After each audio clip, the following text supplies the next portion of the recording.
AA makes Scientology look credible. At least in Scientology or any fucking Mormons or Christians or Muslims, at least the major cult religions have a consistent dogma. Where AA is so splattershot and made up on the fly, AA tells you to make up your own God if you don't already have a God. The big book of AA, I grew up in AA and I believed all this shit was true. My mother was in AA, so as a kid doing homework in the back of meetings, listening to this shit. There's a chapter to the agnostic in the big book, their Bible. And you go, oh, chapter to the agnostic. This will teach you how to use this program as a reasonable, grown-up adult human being. No, they don't do that.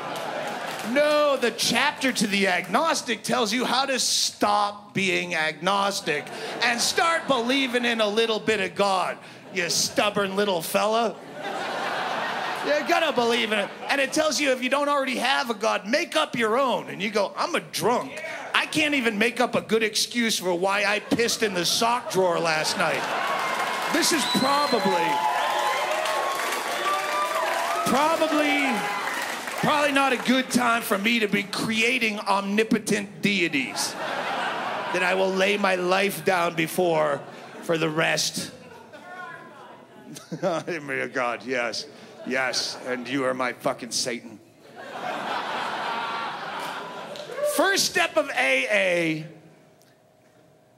you have to admit that you're powerless over alcohol and that your life has become unmanageable. And then they go on to the next step, which you have to turn your life and your will over to a power higher than yourself. And you go, I was a free-thinking atheist coming into this bullshit. But since I went along with you on that first step on a goof, where I'm powerless over alcohol, I guess then by default, alcohol would have to be my only higher power. So I'll go with vodka, I guess. If I am to be a monotheist and pick just one, I will go with vodka. It's a good all occasions. It mixes well in the morning with a nice citrus beverage. Makes a good Christmas drink with Neighbor Dave and Evil E. People say, well, what's the big deal?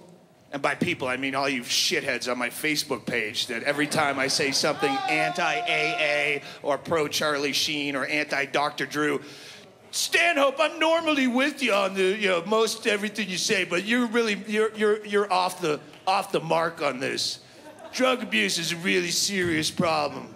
It's a serious issue. So what's the problem if someone has to believe in a higher power to get them through? That's not the problem. The problem is when a medical professional who's on every goddamn night on the fucking news is telling you you have a disease that's not a disease, and he's telling you the cure is a God that doesn't exist. It's a big fucking problem. What's your problem? What's your problem? So what? It's a problem. It's a problem if I got bladder cancer and you're applying leeches instead of doing research. It's a huge problem.